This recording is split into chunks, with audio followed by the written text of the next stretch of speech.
آ رہی ہے گاڑی اور بعض اوقات آپ پورے بچ بچا کے نکل رہے ہیں، اتنے میں کوئی اور آ کے آپ کو ٹکر مار دیتا، اور وہ بھی کوئی خوشی سے نہیں مارتا، اس سے بھی ہو جاتی ہے مسٹیک.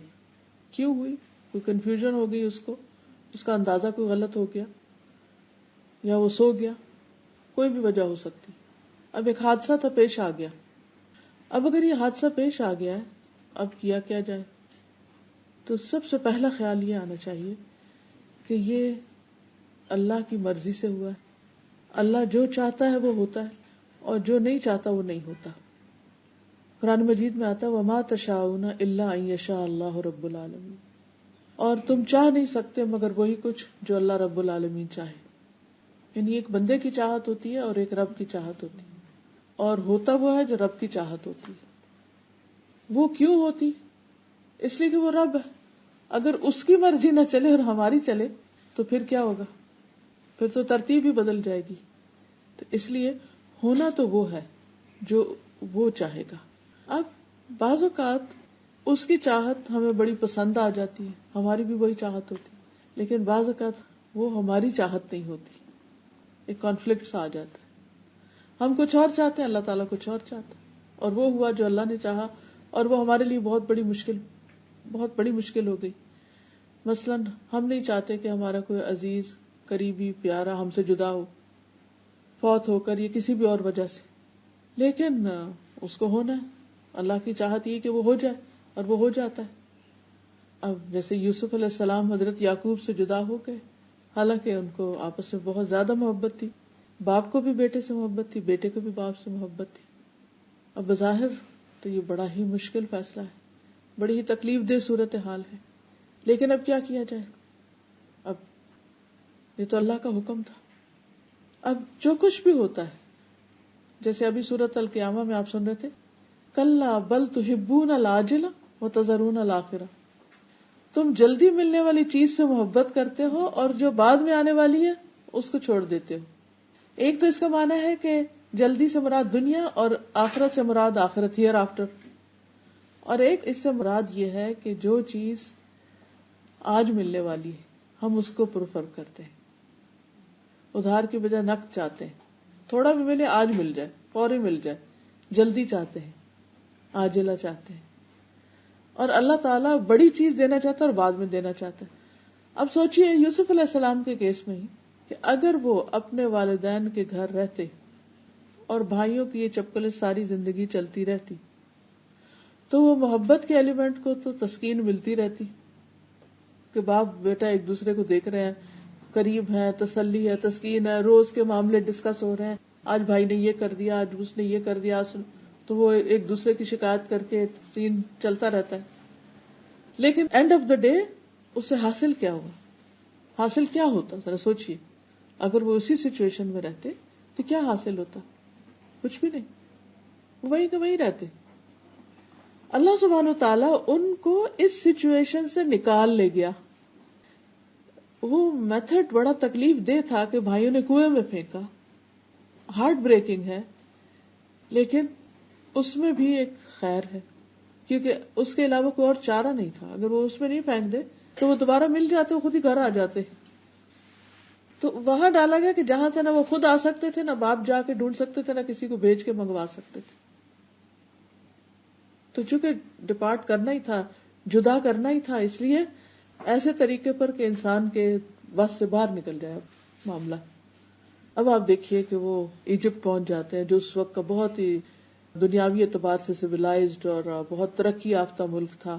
اور کہاں وہ فلسطین کا گاؤں جہاں پر وہ رہتے تھے، اور کہاں وہ ایجپٹ جہاں پر وہ پہنچ گئے. اور پھر جس کے گھر میں وہ رہے وہ گورنمنٹ آفیشل تھا، ان کا فائنینشیل منسٹر تھا. اس کے گھر کے رہن سہن، طور طریقے وہ اللہ تعالیٰ نے سکھائے. یعنی دنیا کا سارا رکھ رکھاؤ اور دنیا کے نظام کیسے چلتے ہیں وہ ساری چیزیں انہوں نے وہاں سے سیکھی. پھر کس طرح وہاں بھی ان کے ساتھ ایک کے بعد ایک مشکل پیش آتی رہی، حتیٰ کہ جیل خانے میں پہنچ گئے. اب یہ جیل خانے میں پہنچنا یہ اور بھی زیادہ تکلیف دہ تھا، لیکن اس کے بغیر بھی چارہ نہیں تھا. لیکن اب آپ دیکھیے کہ بظاہر رستہ کتنا خطرناک ہے، کتنا تکلیف دہ، لیکن کہاں پہنچ رہا ہے، نتیجہ کیا نکلنے والا ہے، اللہ تعالیٰ دینے والا کیا ہے ان کو.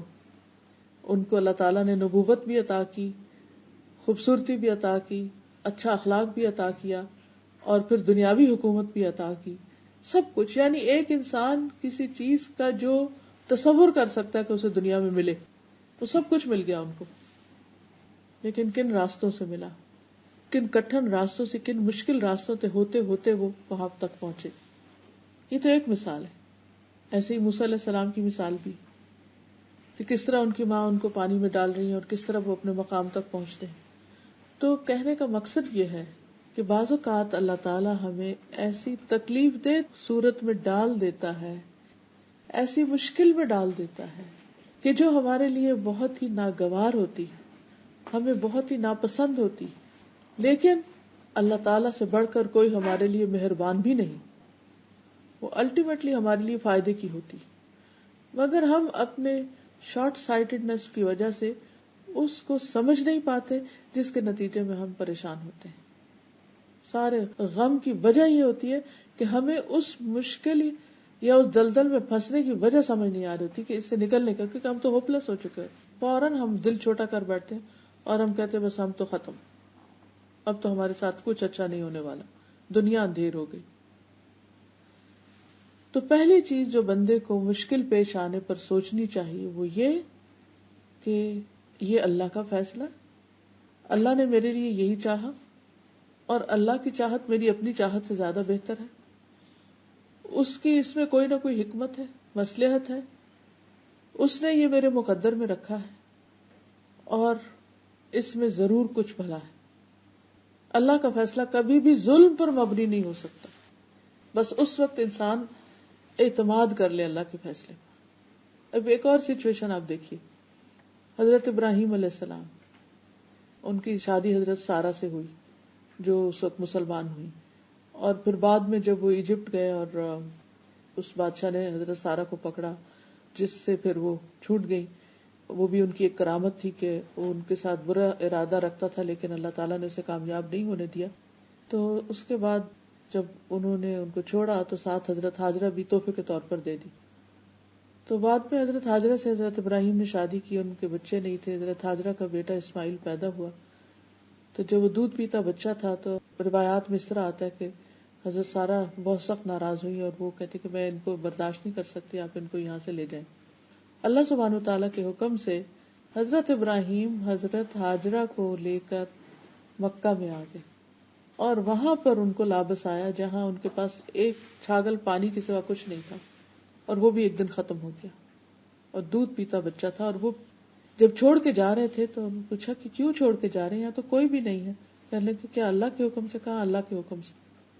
اور دوسری طرف حضرت سارہ جو تھی وہ فلسطین میں حضرت ابراہیم کے پاس ہی تھی.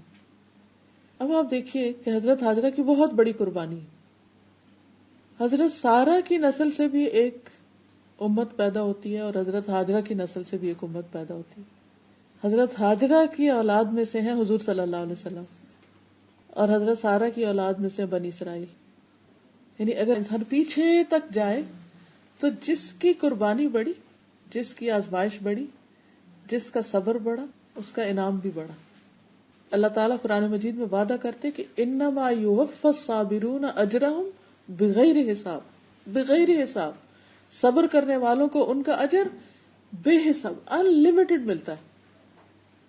بعضوں کا دو لوگ بہت نیک ہوتے ہیں لیکن انسان ہونے کے ناطے ان کی آپس میں نہیں بنتی، ایک دوسرے کے اوپر کسی نہ کسی طرح غالب آ جاتا ہے، اس کا ہاتھ بھاری ہو جاتا ہے. یہ بھی تو ہو سکتا تھا نا کہ حضرت ابراہیم حضرت سارہ کو چھوڑ کے آ جاتے. لیکن کبھی ایسا بھی ہوتا ہے کہ زندگی میں ہمیں یوں لگ رہا ہوتا ہے کہ جیسے ہمیں پیچھے کر دیا گیا ہو، ہمیں اگنور کر دیا گیا ہے، ہمارا حق مار لیا گیا ہے. کبھی ہمیں ماں باپ سے شکایت ہو سکتی ہے، کبھی بہن بھائیوں سے، کبھی کسی اور انسان سے ہو سکتی ہے. کتنا ہیوملیشن کا محسوس ہوتا ہے انسان کو جب آپ ریجیکٹڈ اور ڈیجیکٹڈ فیل کرتے ہیں اپنے آپ کو. کبھی بچے پرواہ نہیں کرتے. یعنی ہر ایک کے مسائل فرق ہوتے ہیں، مختلف چیزیں سننے میں آتی رہتی ہیں. کوئی بچوں کی طرف سے پریشان ہوتا ہے، کوئی شوہر کی طرف سے ہوتا ہے، کوئی ماں باپ کی طرف سے ہوتا ہے، کسی کو دوست چھوڑ جاتے. بعض اوقات بہت اچھے تعلقات ہوتے ہیں، بچپن کے فرینڈز ہوتے ہیں، لیکن اچانک کوئی بیچ میں اور شخص پڑتا ہے اور اس کی دوستی زیادہ ہو جاتی ہے اور آپ کو ایک طرف کر دیا جاتا ہے. تو اس وقت بھی آپ بہت ہارٹ بروکن ہوتے ہیں. کبھی کوئی دنیا سے چلا جاتا ہے. یعنی انسانی دلوں کی حالتیں بہت عجیب ہوتی ہیں اور یہ سارے صدمے انسانوں کے ساتھ ہی ہوتے ہیں.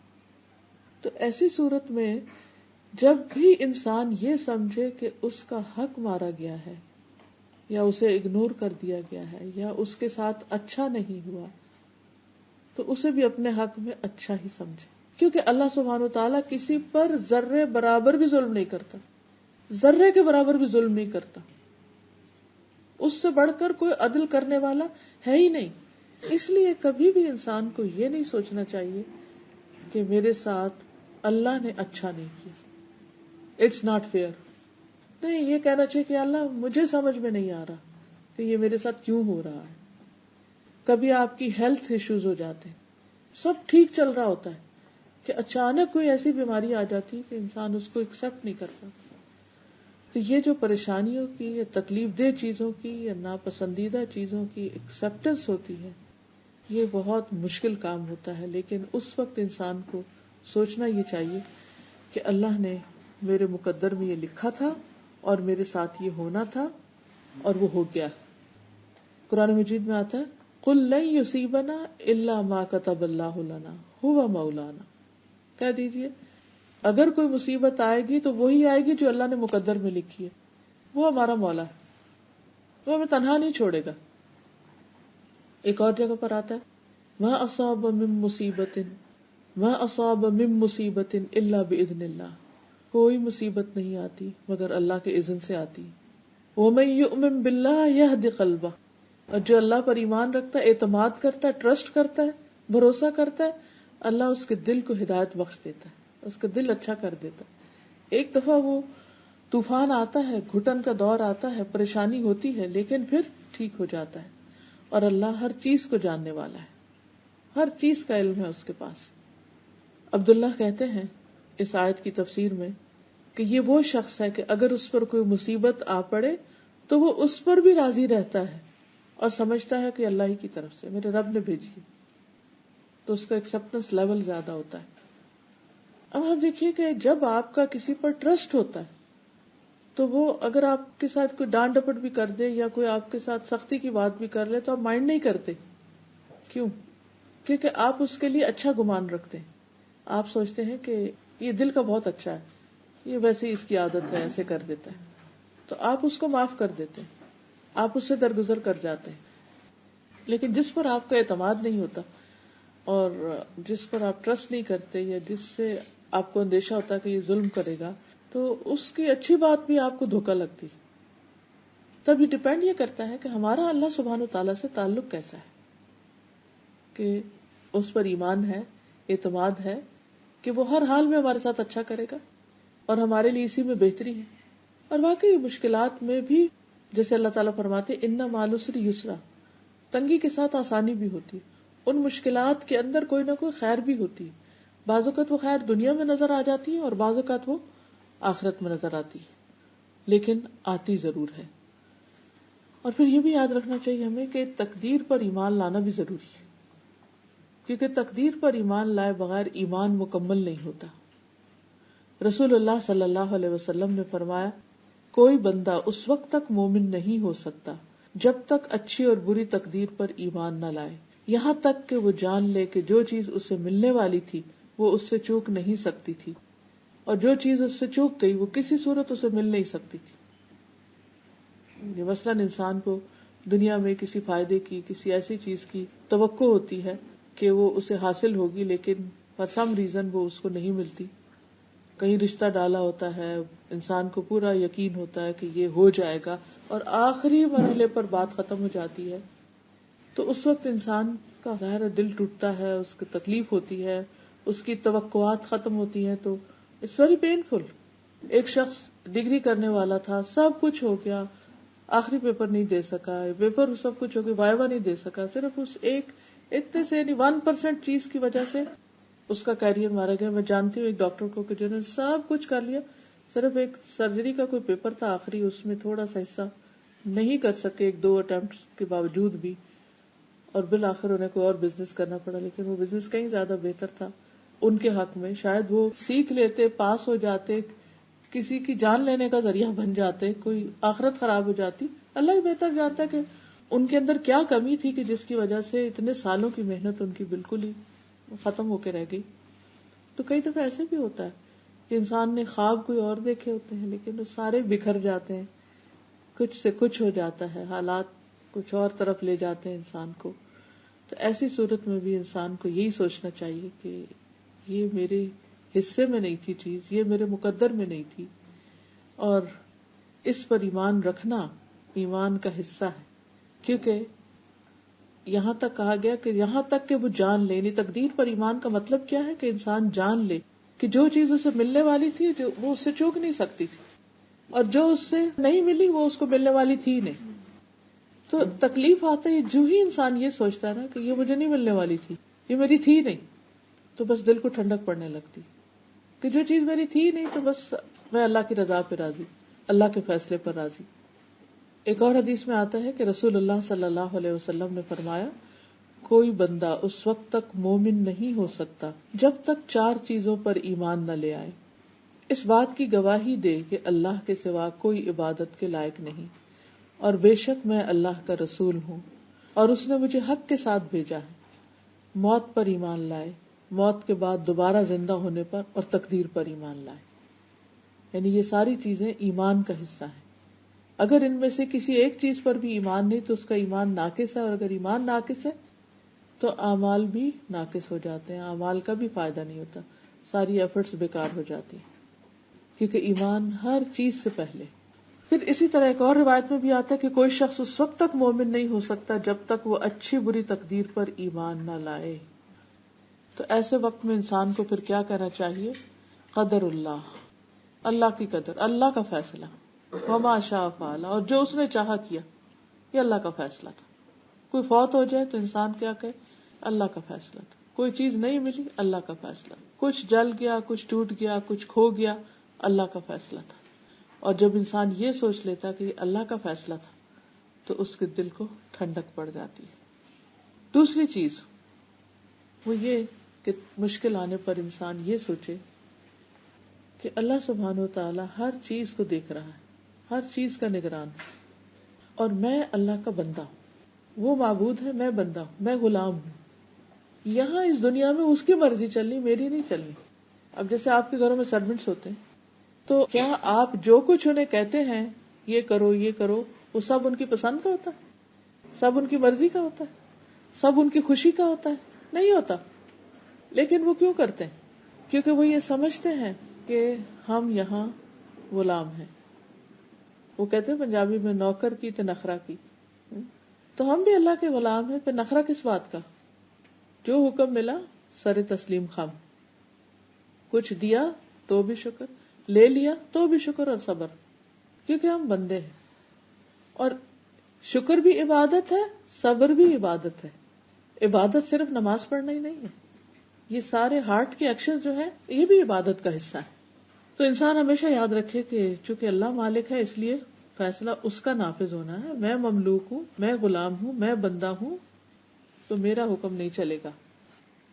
تیسری چیز یہ ہے کہ انسان پہ جب مشکل آئے تو انسان یہ سوچے کہ اللہ نے میرے ساتھ بھلائی کا ارادہ کر لیا ہے. اللہ سبحانہ و تعالیٰ میرے ساتھ اب کوئی خیر کرنا چاہتا ہے, خواہ وہ اجر کی صورت میں, خواہ وہ میری اصلاح کی صورت میں, خواہ وہ میرے گناہوں کی معافی کی صورت میں, کوئی نہ کوئی اس میں حکمت ہے. کیونکہ بعض اوقات انسان جب اچھے حالات میں ہوتا ہے تو وہ سمجھتا ہے سب اچھا, اللہ بھی مجھ سے راضی ہے, سب ٹھیک ہے, میں بہت اچھا ہوں. اس کو اپنی نیکی کا بڑا زوم ہونے لگتا ہے.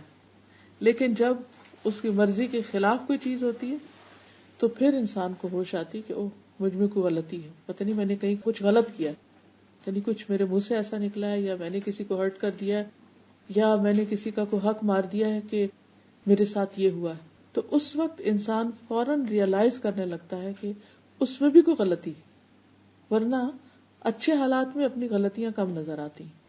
اور اپنی غلطیوں کا احساس ہونا اور دنیا میں ہی ان پر توبہ کر لینا بہت ضروری ہے, ورنہ اگر ہم یہ سب کچھ ساتھ لے گئے تو بڑی مشکل ہو جائے گی.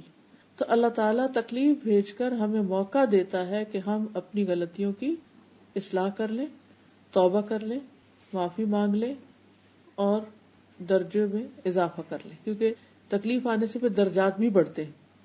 حدیث میں آتا ہے کہ رسول اللہ صلی اللہ علیہ وسلم نے فرمایا اللہ تعالیٰ جس کے ساتھ بھلائی کا ارادہ کرتا ہے اس کو مصیبت میں مبتلا کر دیتا ہے. لیکن کبھی ہم نے سوچا کہ اللہ نے میرے ساتھ بھلائی کی؟ وہ تو حاسد ہی کہتے ہیں عام طور پر کہ اچھا ہی ہوا، اس کے ساتھ ہونا چاہیے تھا، she deserves he deserves. اب مزہ آیا. لیکن حقیقت یہ ہے کہ بعض اوقات حاسد برا چاہتے ہیں مگر حقیقت میں وہ انسان کے لیے اچھا ہی ہوتا ہے.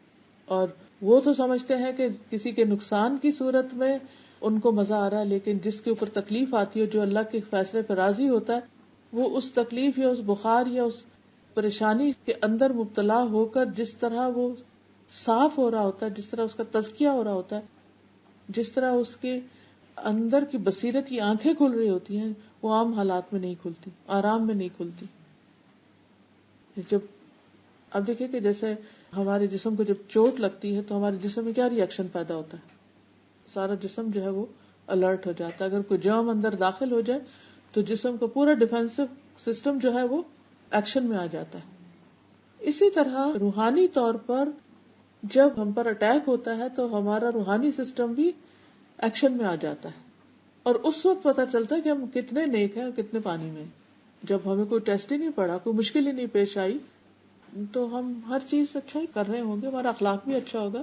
لیکن جب چیز مرضی کے خلاف ہوئی تو پھر ہماری گفتگو کیسی تھی اور پھر ہمارا اخلاق کیسا تھا، یہ اسی وقت ہی پتہ چل سکتا ہے.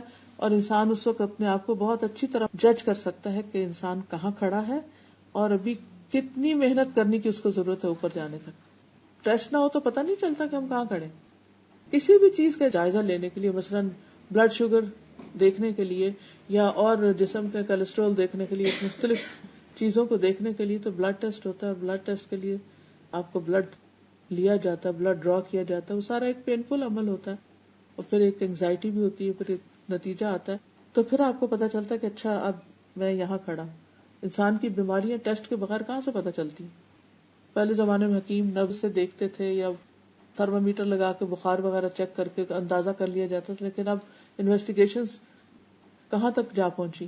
تو اسی طرح جب روحانی تکلیفیں آتی ہیں، جذباتی صدمے آتے ہیں، تو وہ بھی ہمارے ٹیسٹ ہوتے ہیں. اور اس میں بھی دیکھا جاتا ہے کہ ہمارے ایمان کا لیول کیا ہے، ہمارے اخلاق کا کیا ہے، ہماری نیکی اور تقوی کا کیا ہے. اس کے بغیر نہیں پتہ چلتا.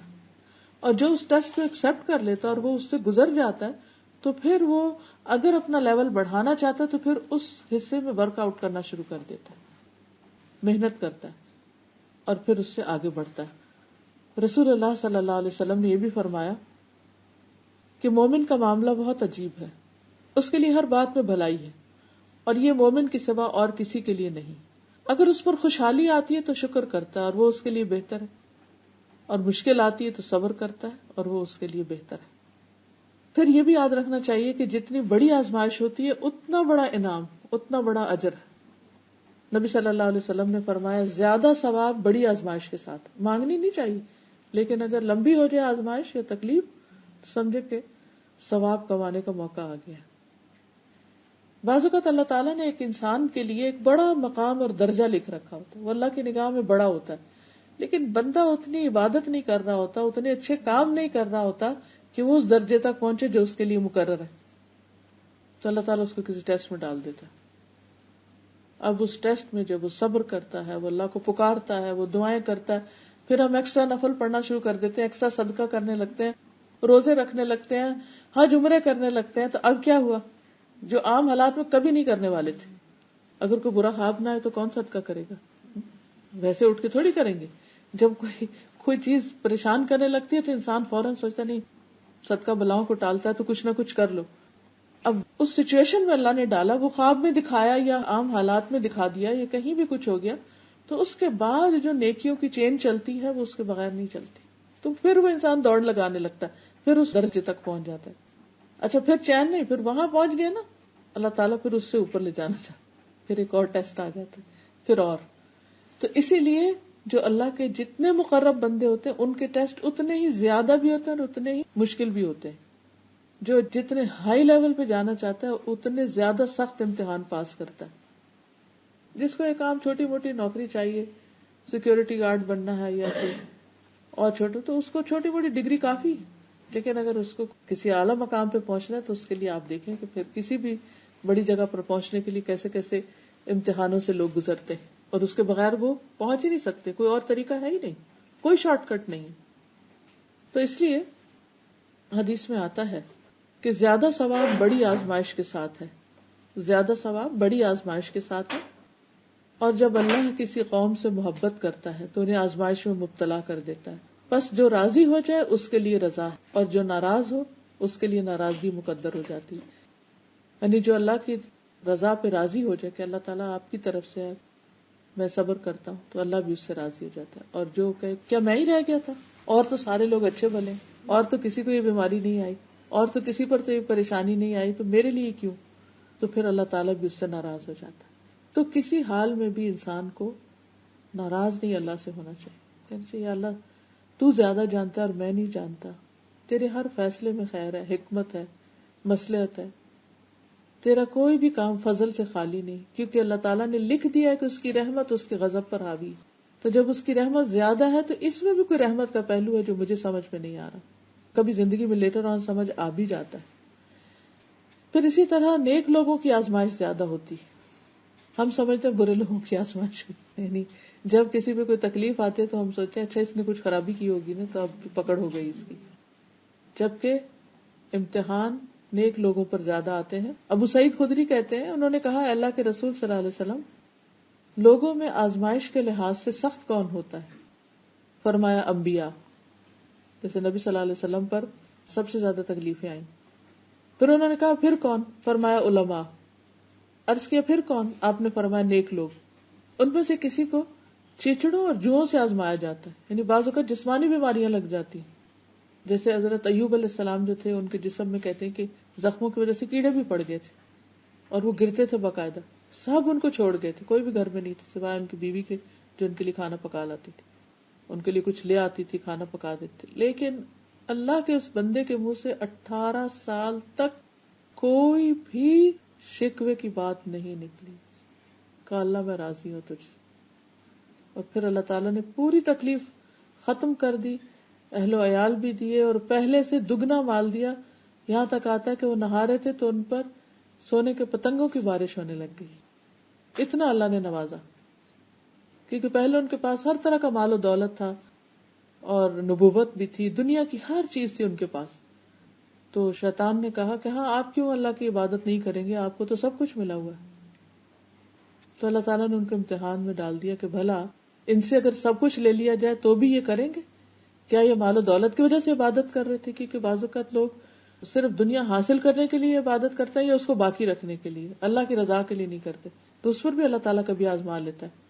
تو ان کی عبادت پہلے سے بھی زیادہ ہو گئی کہ اللہ پہلے تو میں دنیا کے کاموں میں بھی مصروف ہوتا تھا، تو اب میرے پاس کچھ نہیں رہا، تو صرف میں اور تو ہے، بیچ میں کوئی بھی نہیں، نہ بچے ہیں نہ مال و دولت ہے.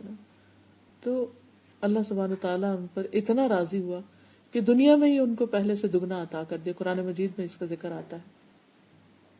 تو جب ان پر پتنگے گرنے لگے سونے کے تو اللہ تعالیٰ نے فرمایا کہ تو ایسا نہیں ہے، تجھے تو اس کی حاجت نہیں. کہا کہ اللہ تعالیٰ مجھے اس کی حاجت نہیں، لیکن تیری برکت سے میں محروم نہیں رہنا چاہتا، کہ تو مجھ پہ بھیج رہا ہے تو میں کیوں نہ لوں، تیری عنایت اس لیے لے رہا ہوں.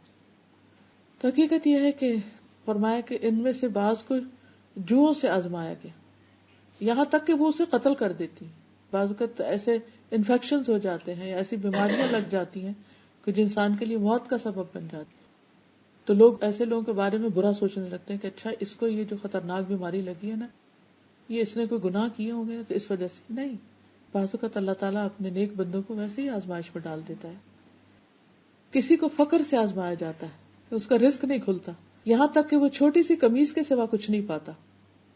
اور ان میں سے کچھ لوگ آزمائش پہ خوش ہوتے ہیں بنسبت اس کے جو کچھ دیے جانے پہ خوش ہوتا ہے. یعنی کچھ لوگ اللہ پر ایسا ایمان رکھتے ہیں، ایسا بھروسہ رکھتے ہیں، اللہ کے ہر فیصلے پہ اتنا راضی ہوتے ہیں کہ جب ان پہ تکلیف آتی ہے تو اسے بھی خوشی سے لیتے.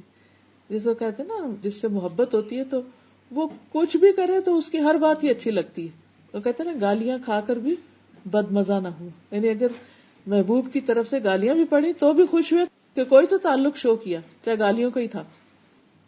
تو یہ ایک حقیقت ہے کہ جب بندہ اللہ پر راضی ہوتا ہے تو پھر اللہ کی طرف سے کوئی بھی آزمائش آتی ہے، کوئی بھی چیز، تو انسان ناراضگی کا کلمہ منہ سے نہیں نکالتا بلکہ دل میں بھی ناراض نہیں ہوتا. ام سلمہ کہتی ہیں کہ میں نے رسول اللہ صلی اللہ علیہ وسلم کو فرماتے ہوئے سنا، جب اللہ تعالیٰ کسی بندے کو مصیبت میں آزماتا ہے اور وہ اپنی حالت اور کیفیت کی بنا پر اسے ناپسند کرتا ہے تو اللہ تعالیٰ اس تکلیف کو اس کے گناہوں کا کفارہ اور اسے پاک کرنے کا سبب بنا دیتا ہے، جب تک کہ وہ لاحق ہونے والی بیماری سے شفا حاصل کرنے کے لیے اسے اللہ تعالیٰ کے علاوہ کسی کے در پہ پیش نہیں کرتا یا اسے دور کرنے کے لیے غیر اللہ کو نہیں پکارتا، یعنی اللہ کے علاوہ کسی اور در پر نہیں جاتا. پھر یہ ہے کہ بیماریاں اور تکلیفیں انسان کے گناہ دھوتی ہیں. ہم میں سے کون ہے یہ کہتا ہو کہ میں نے کبھی کوئی غلطی نہیں کی، کوئی گناہ نہیں کیا؟ زبان کے گناہ تو ان گنت ہیں ہی، ہمارے جو سوچ اور خیال میں ہی جو چیزیں ہیں ان میں بھی کئی چیزیں درست نہیں. اللہ تعالیٰ فرماتے ہیں یا ایھا الذین آمنوا اجتنبوا کثیرا من الظن ان بعض الظن اثم. اے لوگو جو ایمان لائے ہو، بہت سے گمان کرنے سے بچو کیونکہ بعض گمان گناہ ہوتے ہیں. یعنی بعض تمہارے خیالات جو کسی کے بارے میں برا سوچنا اور اس کی کوئی بھی دلیل نہ ہو انسان کے پاس، یا کسی پر حسد کرنا، اس کی نعمت پر جلنا، یا اور اس قسم کی کئی دل کی خرابیاں ہوتی ہیں، تو یہ بذات خود گناہ ہے. پھر شرک، پھر نفاق، یہ سب چیزیں. تو انسان مختلف طرح کی چیزوں سے گزرتا رہتا ہے. تو اس لیے اللہ تعالیٰ بندے کو مختلف آزمائشوں میں ڈال کر اس کو صاف کرتے رہتے ہیں. یہ پاک ہونے کا ایک عمل ہے. جس طرح جراثیم کچھ چیزیں ہوتی ہیں، جس طرح بیماریوں کو دور کرنے کے لیے کچھ میڈیسنز ہوتی ہیں، تو تکلیفیں بھی میڈیسن کا کام کرتی ہیں انسان کی روحانی تکلیفوں کو یا بیماریوں کو یا خرابیوں کو یا بد اخلاقیوں کو دور کرنے کے لیے.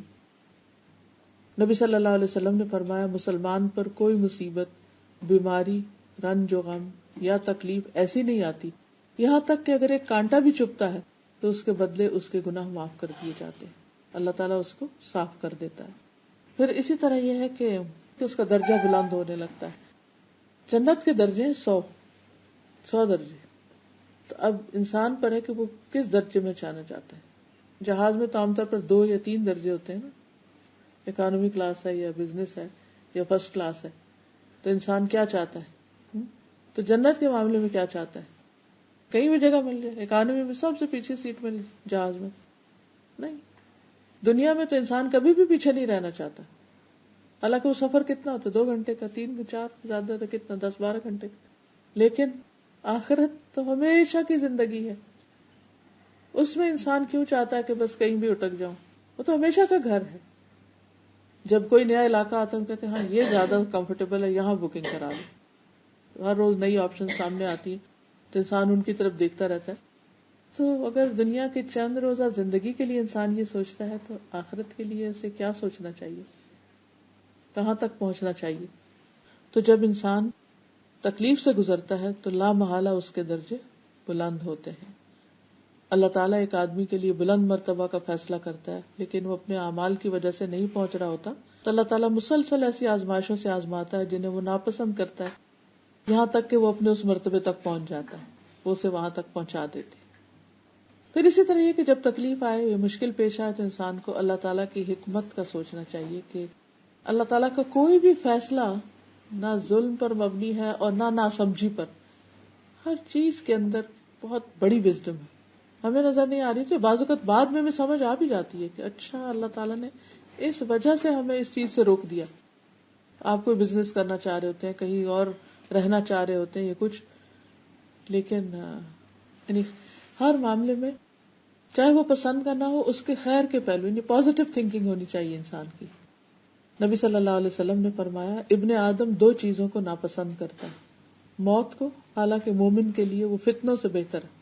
یعنی بعض اوقات کو جوانی میں چلا جاتا ہے تو اللہ تعالیٰ کو پتا ہے کہ اس کو اتنی جلدی کیوں بلا لیا جبکہ اسی کے بہن بھائی عرصہ جیتے رہتے. اور میرے ہسبینڈ کی ایک بہن 2 چھوٹے چھوٹے بچے چھوڑ کر بہت پہلے فوت ہو گئے، 25-30 سال پہلے، اور ماشاءاللہ باقی سب بہن بھائی جی رہے ہیں، صحت مند ہیں، ٹھیک ٹھاک ہیں. تو میں اگلے دن بھی غور کر رہی تھی کہ وہ اپنی 20s میں چلی گئی اور باقی سب ماشاءاللہ اپنی زندگی انجوائے کر رہے ہیں، کیا حکمت ہوگی، کیا حکمت ہوگی؟ اللہ نے ان کو تھوڑی زندگی دی، باقی انہی کے بہن بھائیوں کی اتنی زندگی دی، تو اس میں کیا حکمت ہے؟ تو یہ اصل بات تو اللہ ہی جانتا ہے، لیکن بعض اوقات اللہ تعالیٰ زیادہ جانتا ہے کہ یہ بندہ اگر جیا تو اس کا ایمان خطرے میں ہو جائے گا، یا کسی فتنے میں پڑ جائے گا، یا اس میں کوئی ایسی مصیبت آ جائے گی جو اس کے لیے ناقابل برداشت ہوگی، تو موت اس کو سمیٹ لیتی ہے، اور ہم سمجھتے ہیں اس پر زیادتی ہو گئی، اس کو جینے کا موقع نہیں ملا. تو اللہ تعالیٰ کسی پر ظلم نہیں کرتا. اب مثلاً وہ لڑکا جسے خضر علیہ السلام نے قتل کر دیا تھا، تو اس پر انہوں نے کیا کہا کہ اگر یہ بڑا ہو جاتا تو اپنے ماں باپ کو سخت پریشانی میں مبتلا کر دیتا. تو اللہ تعالیٰ نے چاہا کہ اس کے بدلے میں اس کو زیادہ بہتر، جو مہربان اور زیادہ خدمتگار اور اچھا بچہ ہو وہ عطا کرے. تو اس کے بارے میں روایات میں آتا ہے کہ اس کے بعد ان کو اللہ نے پاک اخلاق والی، بہت خیال رکھنے والی بیٹی دی. آتا نا فَأَرَدْنَا أَن يُبْدِلَهُمَا رَبُّهُمَا خَيْرًا مِّنْهُ زَكَاةً وَأَقْرَبَ رُحْمًا. تو ہم نے چاہا کہ ان کا پروردگار اس لڑکے کے بدلے انہیں اس سے بہتر اولاد عطا کرے جو پاکیزہ اخلاق والی اور قرابت کا بہت خیال رکھنے والی. اور یہ ایک حقیقت ہے کہ ہم چاہتے ہیں بیٹے، لیکن عموماً بیٹیاں ماں باپ کی زیادہ کیئر کرنے والی یا محبت کرنے والی ہوتی ہیں، لونگ ہوتی ہیں، دعائیں بھی زیادہ کرتی ہیں، فکر بھی زیادہ کرتی ہیں. لیکن اللہ نے ہمارے دلوں میں ایک کشش بیٹوں کی رکھ دی ہے. تو کبھی کسی کے ہاں بیٹا نہیں ہوتا تو لوگ ساری زندگی اس پہ پریشان رہتے ہیں، لیکن یہ نہیں سوچتے کہ اللہ تعالیٰ بعض اوقات داماد کی شکل میں اپنے بیٹے سے زیادہ ہمدرد بیٹے عطا کر دیتا ہے، یا اللہ تعالیٰ کسی بھی طرح اس کمی کو پورا کر دیتا ہے. مگر انسان اس کو صرف دوسروں کو دیکھ دیکھ کے اپنے آپ کو جب کمپیئر کرتا ہے تو اس کی لائف میزریبل ہو جاتی ہے. اگر وہ اپنے آپ کو الگ سے دیکھے تو اللہ کے فیصلے بہت اچھے نظر آتے ہیں. پھر اسی طرح یہ ہے کہ حالات کیسے بھی ہوں، انسان اللہ کی تقسیم پہ راضی رہے. کیونکہ حدیث میں آتا ہے کہ اللہ کی تقسیم پہ راضی رہو، سب سے بڑے غنی بن جاؤ، بے پرواہ ہو جاؤ گے دنیا سے. جب بھی کوئی تکلیف آئے تو انسان کے اس میں بھی خیر ہے، اس میں بھی خیر ہے، اس میں بھی کوئی بھلائی. مجھے نہیں پتا اس کی کیا حکمت ہے، لیکن اس میں ضرور کچھ فائدہ ہے، کیونکہ میرے رب کی طرف سے ہے، اور میرا رب تو مجھ پہ ظلم کرتا ہی نہیں ہے، کسی بندے پہ نہیں کرتا، کسی مخلوق پہ نہیں کرتا. اس نے ضرور میرے لیے کچھ خیر چاہی ہے اس میں.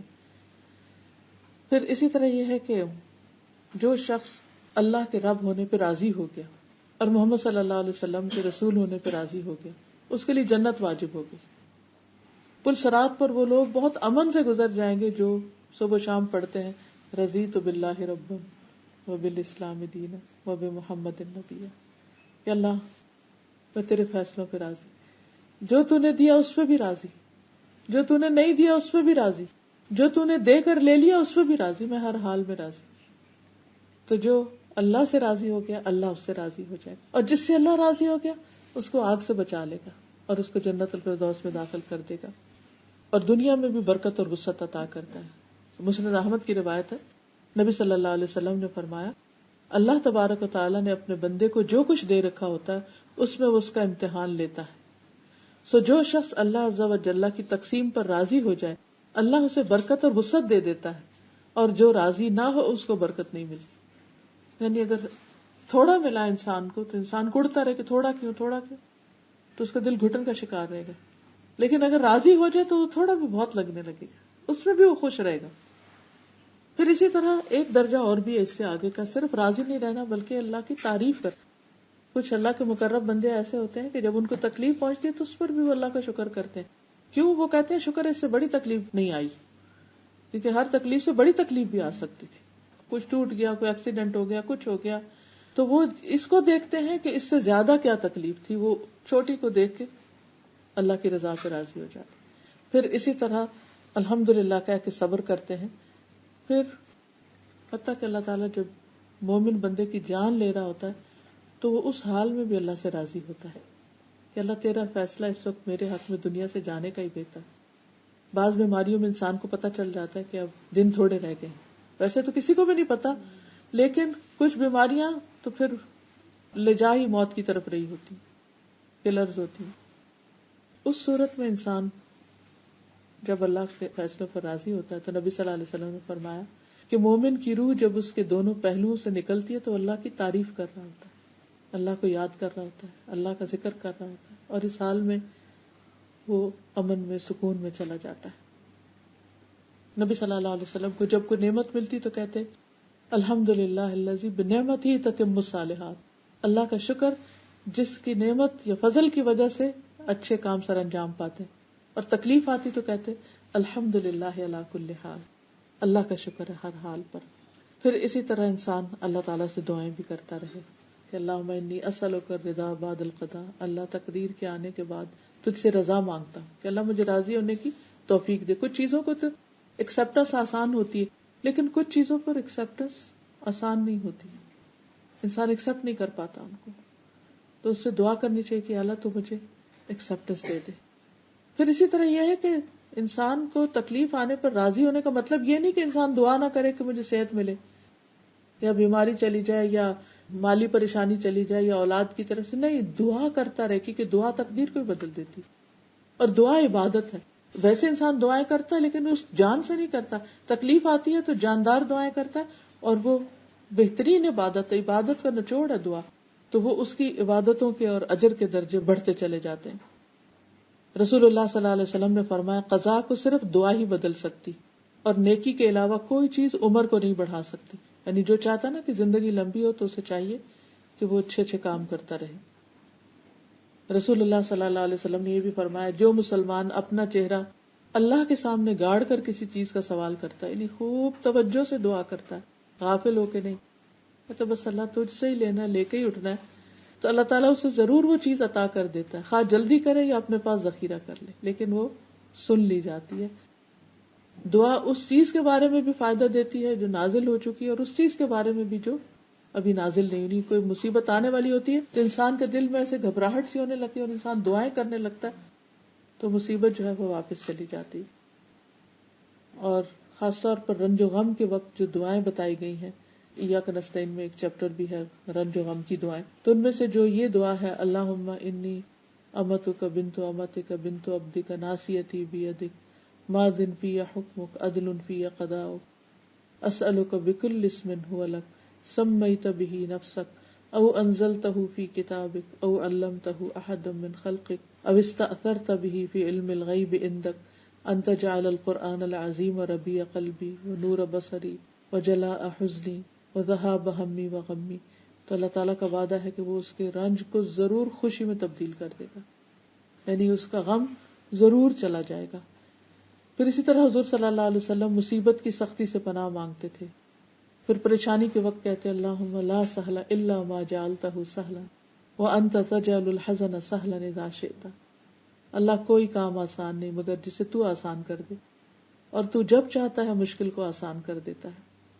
پھر اسی طرح نبی صلی اللہ علیہ وسلم نے یہ بھی فرمایا کیا میں تمہیں ایسی دعا نہ بتاؤں کہ جب کسی رنج و الم اور دنیا کے کسی آزمائش میں مبتلا ہونے والے شخص اس کو پڑھے تو اس کی تکلیف دور ہو جائے؟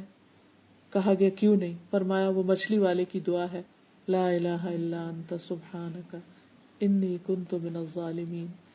اور پھر حضرت اسماء بنت امیس کو آپ نے دعا سکھائی اللہ اللہ ربی لا اشرک بہ شیئا، کہ اللہ میرا رب ہے، میں اس کے ساتھ کسی کو بھی شریک نہیں کرتا۔ پھر اسی طرح جب آپ صلی اللہ علیہ وسلم پر کوئی تکلیف آتی تو آپ پڑھتے لا الہ الا اللہ العظیم الحلیم، لا الہ الا اللہ رب العرش العظیم، لا الہ الا اللہ رب السماوات و رب الارض و رب العرش الکریم۔ اور اسی طرح جب کوئی بیمار ہوتا تو اس وقت بھی آپ دعائیں کرتے نہیں، ہر تکلیف کے موقع کی دعائیں نبی صلی اللہ علیہ وسلم نے سکھا دی، چاہے وہ جسمانی تکلیف ہو یا بیماری ہو یا روحانی تکلیف ہو یا موت کا صدمہ ہو یا کسی کی جدائی کا، ہر موقع پر اللہ کو پکارنا سکھا دیا گیا۔ اور جب انسان اللہ کو پکارنے لگتا ہے تو اس کے دل میں ٹھنڈک بھی آ جاتی ہے اور تکلیفیں دور بھی ہونے لگتی ہیں۔ اس کے ساتھ ہی میں اپنی بات ختم کروں گی۔ وآخر دعوانا ان الحمدللہ رب العالمین۔ اگر کوئی کوشچن ہو یا کوئی بات مزید آپ کہنا چاہیں، اس کو ایلیبوریٹ کرنا چاہیں تو ضرور کیجیے۔ جی میں نے پوچھنا تھا کہ جیسے کوئی بھی مشکل یا تکلیف آتی ہے تو ویسے تو ہم یہ سارے کام کرتے ہیں، استغفار اور جو بھی ہے یا علاج ہے، لیکن ایک ایلیمنٹ جو ہوتا ہے جیسے وہم آ جاتا ہے، نظر ہے یا جادو ہے یا کچھ اس طرح کی چیزیں، تو کتنا اس کے اوپر جی، ان کا سوال یہ ہے کہ بعض اوقات تکلیف آتی ہے تو یہ سارے علاج معالجے تو ہم کرتے ہیں، لیکن ساتھ ہی دل میں یہ خیال آتا ہے کہ پتہ نہیں کوئی نظر لگ گئی ہے یا کوئی وہم سا ہو جاتا ہے یا کوئی. دیکھیے کہ جیسے مادی اسباب ہوتے ہیں نا، ایسے روحانی اسباب بھی تکلیف کے ہوتے ہیں. لیکن آپ اس کو یوں سمجھیے کہ جیسے آپ جا رہے تھے کہ آپ پھسل گئے اور آپ گر گئے اور آپ کو چوٹ لگ گئی، تو اب اس میں وہم نہیں ہوتا کیونکہ سب کچھ نظر آ رہا ہوتا ہے کہ ہاں بھی پتہ نہیں چلا گرے یا کسی چیز سے ٹکرائے، ایکسیڈنٹ ہوا، چوٹ لگی اور بیمار ہو گئے. تو اسی طرح یہ بھی ہے کہ بعض اوقات بظاہر کوئی چیز راستے میں نہیں پڑی ہوتی اور اس کے باوجود بھی انسان گر جاتا ہے. تو جب ریزن سمجھ نہیں آتی تو انسان سوچتا ہے کہ پتہ نہیں کیا وجہ ہے، کوئی نظر لگی ہے کچھ. تو نظر بھی برحق ہوتی ہے. نبی صلی اللہ علیہ وسلم فرمایا کہ نظر انسان کو قبر میں اتار دیتی ہے اور اونٹ کو ہنڈیا میں اتار دیتی ہے، یعنی کہ وہ جانور بازو کا تڑپنے لگتا ہے. لیکن یہ سوچنا کہ اس کی لگی یا اس کی لگی یا وہ، پھر انسان غائب کی دنیا میں ایک تیر تکے چلانے لگے، تو اس سے پرہیز کرنا چاہیے. یعنی اس چیز کا خیال آنے میں کوئی ممانعت نہیں کہ شاید نظر لگ گئی، لگ بھی سکتی. جیسے وہ باغ والے کا قصہ سورۃ کہف میں آتا ہے نا کہ لولا اذ دخلت جنتک قلت ما شاء اللہ، جب تم اپنے باغ میں داخل ہوئے تو ماشاء اللہ کیوں نہیں کہا. تو کیونکہ ماشاء اللہ کہنے سے وہ نظر کا ایلیمنٹ ختم ہو جاتا ہے، اللہ تعالیٰ اس چیز کی حفاظت کرتا ہے. تو خیال آنے میں تو کوئی نہیں، لیکن اس خیال کو یقین بنا کے کسی پر الزام لگانا یا پھر اس وہم کا شکار رہنا وہ درست نہیں. کیونکہ نظر بھی لگی ہے تو اس کی دعا پڑھ لینی چاہیے، تو اس کا اثر ختم ہو جائے گا انشاءاللہ. بس وہ کافی ایک دفعہ پڑھ لیا ہے، روز پڑھ لے، جب تک تکلیف ہے تو روز پڑھ لے. اور وہ بھی تقدیر کا حصہ ہے، یعنی اگر نظر بھی کسی چیز کو لگی ہے تو تقدیر کا حصہ ہے. وہ بھی اللہ کے اذن کے بغیر نظر بھی کچھ نہیں کرتی. یعنی نظر میں خود کچھ طاقت نہیں ہے. جب تک اسی انسان کی نظر 10 کو نہیں لگی، آپ پر ہی کیوں لگ گئی؟ تو آپ کے لیے اللہ کا اذن ہو گیا. اور کوئی چیز کبھی کبھی ہماری بھی خود ہی لگ جاتی ہے اپنی چیزوں اپنے آپ کو خود اپنے آپ کو، بچوں کو، اپنی کسی چیز کو صحیح. اتنی پسند کی اور اتنا ارے یہ دوپٹہ، یہ جوڑا، کوئی بھی چیز، اور کچھ نہ کچھ اس کو، مگر یہ صدقہ اور یہ ساری چیزیں آئی تھنک بہت زیادہ پروٹیکشن کی دعائیں، اگر آپ ہر صبح میں اگر اپنا جی ارادہ کر لیں تو بہت. بس انسان کو یہ یاد رکھنا چاہیے کہ دنیا میں چونکہ اللہ نے ہمیں امتحان کے لیے بھیجا ہے، اس لیے کچھ نہ کچھ آزمائشیں ہر ایک پر آتی. وَلَنَبْلُوَنَّكُمْ بِشَيْءٍ مِّنَ الْخَوْفِ وَالْجُوعِ، ہم ضرور آزمائیں گے تم کو خوف سے، بھوک سے، جان مال کی کمی، اولاد کے نقصان سے. تو یہ تو ہوگا ہی. دعا تو کر سکتے ہیں کہ اللہ ہمیں مشکل آزمائش میں نہ، کسی کو بھی نہ ڈالنا. جی بالکل. امتحان میں نہ ڈالنا. یہ جو صبح شام نبی صلی اللہ علیہ وسلم کبھی یہ دعا پڑھنا نہیں چھوڑتے تھے، اللہم انی اسألک العافیۃ، اللہ میں تجھ سے عافیت کا سوال کرتا ہوں. کبھی بھی تکلیف مانگنی نہیں چاہیے، لیکن یہ کہ انسان ہمیشہ پروٹیکشن مانگے اللہ سے، مگر پھر بھی اگر کچھ ہو جائے تو اللہ کے اذن سے. بہت صبر کھانا پڑتا ہے. اگر کوئی تکلیف آئے تو اس میں بھی اللہ کی طرف سے ہے تو پھر ہمیں بھی بہت پیشنس دکھانا پڑتا ہے، اور دل سے کہ اللہ کی طرف سے دی گئی ہے، اللہ ہی ٹھیک کر دے گا. بالکل بالکل. اور آپ نے جو یہ بات بتائی حضرت یوسف علیہ السلام کی، یہ اتنی بڑی اور اتنی اہم ہے ہم سب کے لیے کہ مطلب ہم اپنے لیے اس کو سوچ کے رکھیں کہ اللہ تعالیٰ کسی کو چوز کرتے ہیں تو اس کو کتنی چیزوں سے گزارتے ہیں، پھر وہ بندہ پورا کمپلیٹ ہوتا ہے، پھر وہ میچور ہوتا ہے، انکمپلیٹ رہتا ہے، بیکاز اس کی وہ ذہن وہاں تک جاتی ہی نہیں ہے، بس اس سے نیگیٹو سے گزرتا نہیں ہے وہ. اگر نیگیٹو پھر آپ کو اتنا پازیٹو، اس میں بھی آپ کو اپنے اوپر ورک کرنا ہوتا ہے. اگر آپ نے اپنے آپ کے ہاتھ پیر ڈھیلے چھوڑ دیے اور آپ نے کہا نہیں یہ ایسی ہے، تو آپ ادھر ہی آپ کا اسٹیج رک جاتا ہے، بالکل آپ گرو نہیں کرتے پھر. اوکے، سبحانک اللہم و بحمدک، اشہد ان لا الہ الا انت، استغفرک و اتوب الیک. السلام علیکم و رحمۃ اللہ وبرکاتہ.